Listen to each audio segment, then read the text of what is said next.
Welcome back. If you're just joining us, you missed Penn and Teller getting fooled. Don't worry, you might see it happen again right now.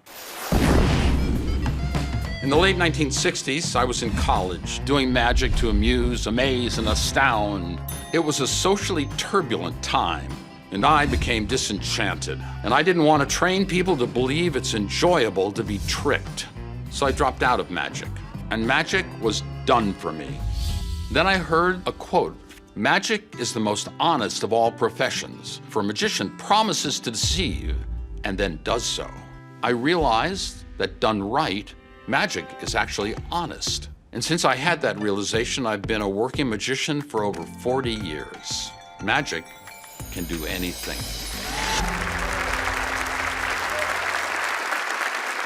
It's time for the classic magic of Peter Samuelson. Gentlemen, Penn, Teller, thank you so much for wearing the masks. Considering the nature of the story I'm about to tell you, you may be glad you did.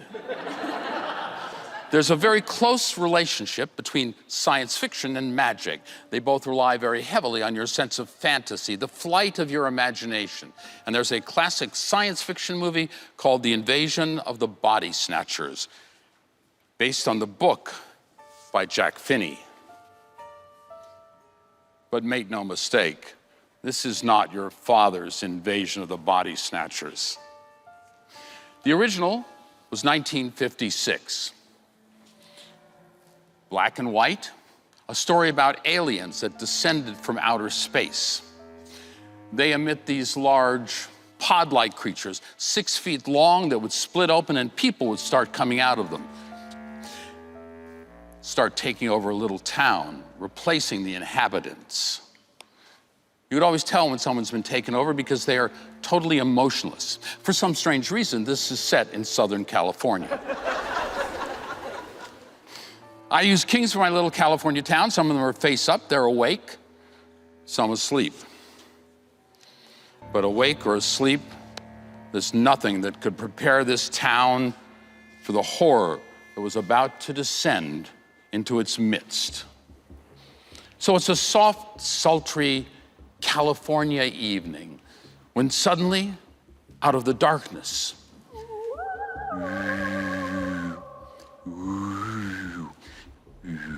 spaceship lands. The pod creature emerges from the craft. You notice the leafy shoots? You can almost imagine the pods beginning to grow. The pod creature emerges from the craft, and the first person he comes upon is a derelict lying in the gutter. He roughs him up a bit. In a moment, he's gone. This guy's just asleep in his bed. They lay a pod next to him, and in the morning, he's one of them. Somebody sees this happen, he runs to get the cops. Before he gets half a block away, they tap on the shoulders and he's gone. There's the Scarlet O'Hara. You can tell it's Scarlet. She's gone with the wind. All these movies has a drifter. He doesn't really belong in the film. He and his little canine companion, they're just passing through town. But as he passes through town, they get him, and his little dog, too. But they're not done. The hero and heroine, true blue and loyal up until the last minute, went in a little cave with a river running through it. You remember the river? They're tracked to the cave, and in the morning, they're gone, gone, gone. And that is the invasion of the body snatchers. No survivors, no happy Hollywood endings to shield you from this horror. No, in this one, we win. And win, and win, and win, and win, and win. Peter Samuelson. Hello. Hi. So you've known Penn and Teller for a long time. I've known them since before they were Penn and Teller. Oh. We actually met when I was a resident magician at the Magic Townhouse in New York City. And Teller, he had a job that he couldn't actually go and do someplace, and he sent me out to do it. And it was a humbling experience. They were expecting Teller, and I showed up. So. Did your magic influence theirs, or theirs influence yours? Well, we kind of work on parallel paths. We've both been about storytelling, but the thing that's parallel between both Penn and Teller and their magnificence and the work that I do is I'm not asking you to believe that what I'm doing is magic. Magic is a medium. It is simply the way in which I work, the way that a painter works with paints or a poet works with words. Okay, it's time to go to the boys. Penn, Teller. Well, Peter, your theatrical style is so astonishing, and you really don't do tricks. You just tell whole stories and whole scenes and lay it all out, and it's just terrific. And nobody has a more comfortable style where you're really just telling the story and the magic is happening around you.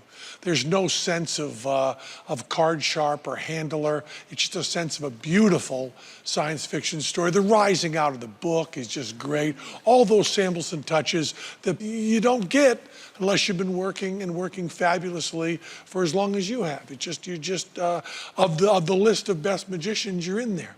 And this is a version of Wild Card. Yes. And I'm not going to speak to you in code. There's no reason to slip in little things here and there. It's from the late 60s. And this is the best version anyone is ever going to see, with a couple of wrinkles in it that are really, really beautiful. And you are one of the greatest magicians alive. And I think that you were showing us a wonderful theatrical science fiction story. And you know that we know the tricks we do. Absolutely, indeed. Thank you. That's high praise, and I graciously accept it. Thank you and so all very deserved, much. And all deserved. You're wonderful. The wonderful Peter Samuelson. Thank you. Coming up, we've got more magic, including a trick by Penn and Teller themselves. Don't go anywhere.